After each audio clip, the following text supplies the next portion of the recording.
John Tulane, Dennis Oliver, and John Becker, our band. They will be back. Stay tuned. Mike Leckrone has joined me. He's the director of the UW Marching Band. Welcome, Mike. Well, thank you. Thanks for asking me. Nice to have you here. You know, you had experience here with John Becker. Was he in your band at one time? Well, he was in a concert group that I perform. I do other things besides the marching band. Oh, this is a stationary group. Right. They didn't move around. John doesn't move around very well. I noticed that about it. I thought it was just the hour of the morning. No. What is it? We were just talking here a little bit about what is it like to perform before 80,000 people. Now, we have about 80 people here maybe. It's a lot like this. I mean, yeah, you just sort of shut them out, and it's like a scene almost. It's like a backdrop when you have 80,000 people looking at you. You don't really think of it as, 160,000 pair of eyes that are looking at you. No. So it's well, I bet you do once in a while. Oh, yeah, once in a while. On mistakes when people fall down or something. Is it hard to play an instrument and walk around simultaneously? I mean, I can hardly do one or the other. I can walk. We have people like that, too. Yeah. But is that that's the first thing that always occurred to me is how do you play a trombone and walk simultaneously and do both well? Well, like anything else, it takes some practice to do it. And I think I tell the coaches out there at the university that what we do is much tougher than what the athletes do. You know, what they do, they run 40 seconds and then they stop. But we have to go out there for 11 minutes and continually march, continually stay in line, and at the same time blow the air out all the time. They get to breathe in once in a while, but we're constantly blowing the air out. So it's much tougher to be in a band than it is to be in a football team. It sounds like they're very special skills, though. I mean, do you find a lot of musicians who are good musicians who can't march in tight formations and Oh yeah, there are musicians that aren't coordinated. That's what I was trying to say. I didn't want to. These guys here are very sensitive. I didn't want to. Well, I don't want to get involved with these guys. These are good music. I'm sure you could take almost anybody with a medium amount of coordination. I guess these guys would be included, and teach them to march, teach them to move around. Well, you do a great job. I was saying I saw one game this year. It was a Michigan game, which was the game itself I could have missed entirely, but the marching band was great. Well, we like to hear people say that. Yeah, you were the high point of the game. The game was, and I was watching to see for the one guy who would be out of step in the band. I look for the faults in anything. It's just kind of a habit I have.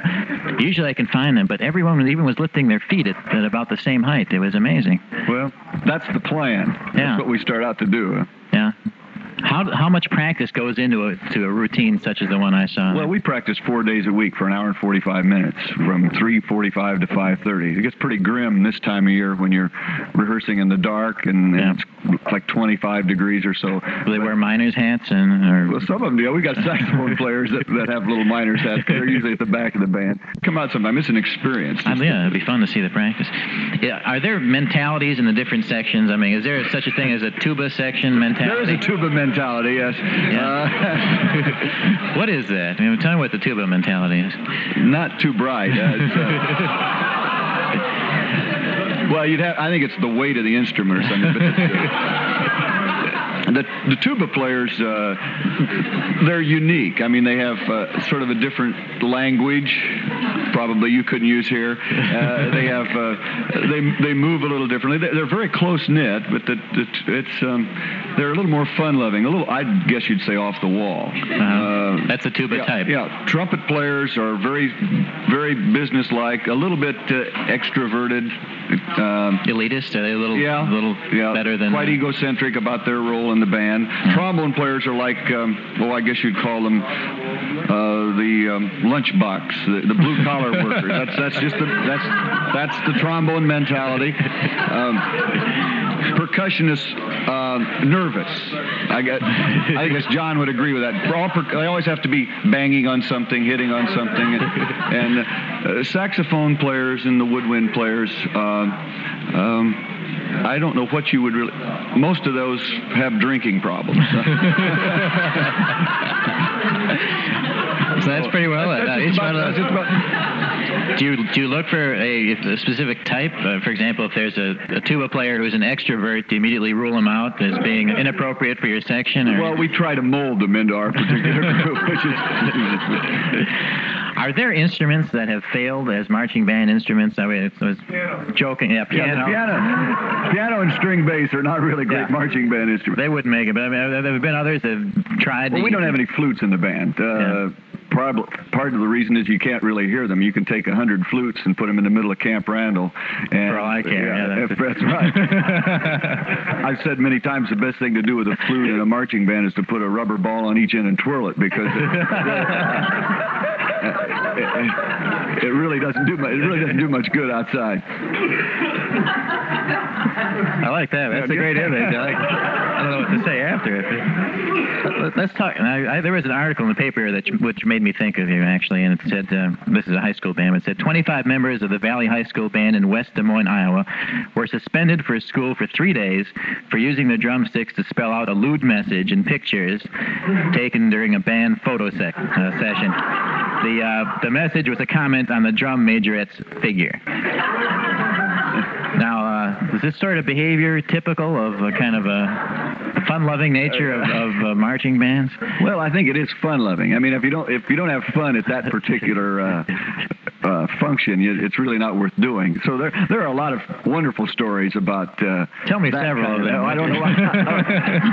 I mean, there's a famous story about one band who, in the course of one of their routines, subliminally spelled out a obscene word in the middle of the show, and you wouldn't have known it unless you had stop-action photo. But I suppose it's like sublimation. You know, it starts to get on the mind, and of course there are the famous Ivy League bands who don't really mess around with sublimation. They just spell it right out on the field. So there's a lot of famous stories about trousers that don't stay up and things that bands. Stanford band is another one known for dropping their pants during the middle of a game. Stanford's known for that. Oh yeah, it's one of the most unusual bands in the country. It's the band that you saw got hit with that famous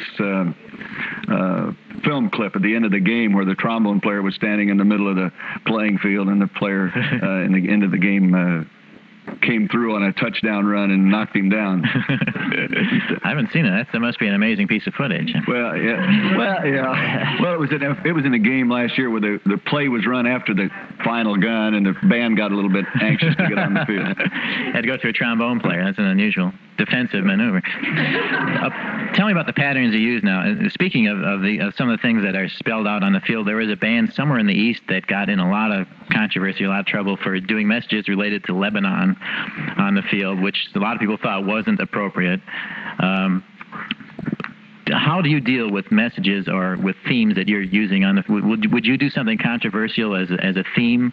No, we're there to entertain. We're an entertainment unit. We don't really have any messages. We have some great shows that I've been interested in doing sometime. You know, like a salute to capital punishment. You know, make a picture of a gallows and play it. Don't mean a thing if it ain't got that swing.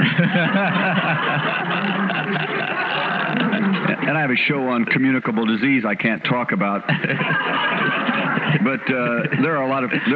Well, that could be helpful, given the university climate. But there are a lot of. My role is not really to do anything except entertain. At halftime, that's what we're there for. And we don't want to give any. We don't give any political messages. We don't say anything except just try to entertain you. We sometimes try to do it as innovatively as we can, but we're not there to do anything except make the people happy, and we do that pretty well at the end of the game. That's gotten to be the craziest part of our show. Do some ideas come from the band members themselves? Oh yeah, what they'd like to see. Some good ones and some bad ones. But what's the worst one? Well, the worst one was the one that I used, which was several years ago when the Gong Show was very famous. Remember, the tuba section came in and said he thought it would be good if the tuba players again marched the show with paper bags on their hand as the unknown tuba section. And it was such a bad idea, we had the whole band do it with paper bags and play a tune as the unknown band, which I thought was, was that a hit? Yeah, it was. That's one of the frustrating parts about what I do. You can work out really clever, intricate, very innovative maneuvers, and people say, "Oh, that's very nice. We really enjoy that." And then you put a paper bag on your head, and everyone thinks it's wonderful. So that's showbiz. Yeah, right? That's right. In a nutshell. Is there a problem between let's say what an alumni expects to see in a marching band and what maybe some of the young people in the stands would like to see? I mean, is it the classic Sousa versus Zappa controversy as to what kind of music should be playing? Yeah, I think so. I get plenty of letters saying you ought to play more Sousa marches. Uh-huh.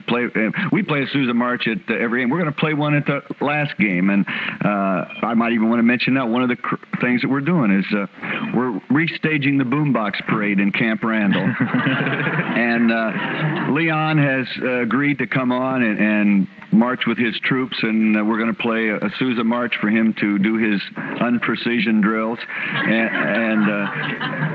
but we play a Sousa march as part of every pregame. But you do get that faction. What I try to do is sort of middle of the road. I play a lot of standards, and I write arrangements that have sort of a new rock sound, so that the older people in the stands will say, "Oh, we're playing a George Gershwin tune," and the younger people say, "Yeah, but it's got a rock beat." So I try to middle of the road it quite a bit. Does that work? Or you alienate both camps? I don't know.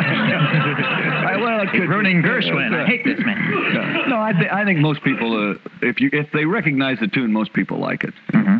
And if it's got a beat, then you got the other people who like it. So I think we've been pretty successful. Yeah. When I was there at the game, I was sitting in what's called the geriatric section, I think. The older alumni are people who have season tickets. There's first free tickets, so I took them. But I'd never sat in a section where people weren't being passed around, over but they appreciated the band a lot. Everyone was straining to see the cheerleaders. I could see that, that I started to go, I'm in that group now myself. But the band went over very big. You're very well appreciated by the group of alumni. I think a lot of them prefer the band music to what goes on in the field in a lot of times. Well, there were years when I know everyone seemed to, but I think we've changed that a little bit. Yeah. Well, if we had a band program, maybe just squeeze in 15 minutes of football or something. And well, they've done that a couple places in Texas. They've put they've had. In fact, I think it was the Dallas Cowboys a couple years ago in the dome down there. They had a big band show, and in between band shows, they had the Cowboys scrimmage with somebody, which I thought was in the right perspective.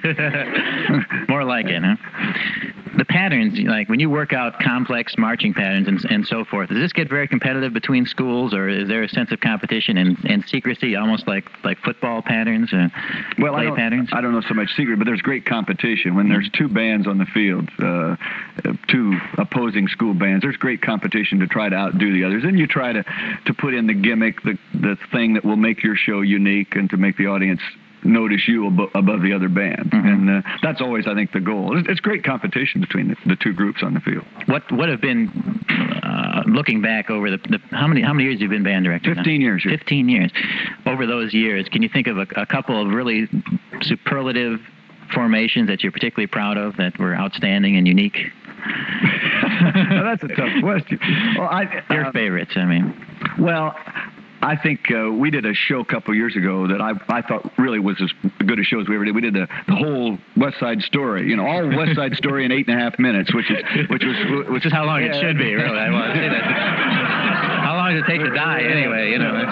But I thought that one came out about as well as any show we've ever done. I mean, that sounds great. It had a nice tight continuity, and the drills and everything moved very well. And I thought it was as good as we've done. Does it translate well to marching band? Oh yeah. There's a couple tunes that are hard. Cool is not the easiest tune to play with marching band, but we tried it. Were they snapping their fingers? Oh yeah, we did the whole number. Yeah, that's amazing. I know you did Jesus Christ Superstar one year. How does that translate to marching band?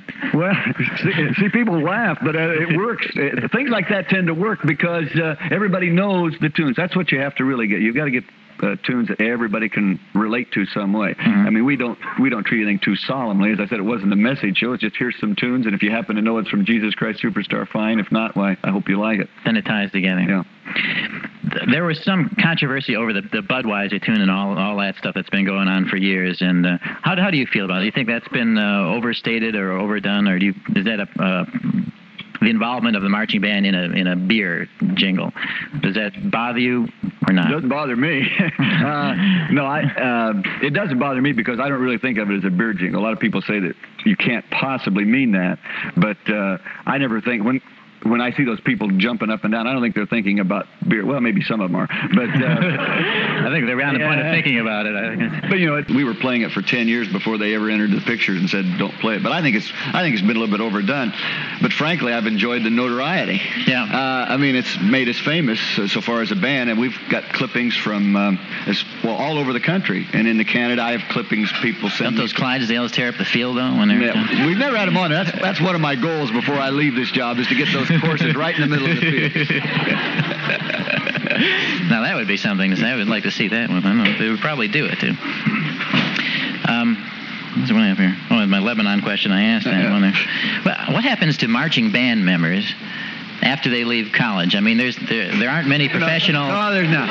Professional marching band jobs, right? I look through the wanted once in a while. I don't see marching band member wanted brass. That's right. It's sort of a dead-end street once you do it. Yeah.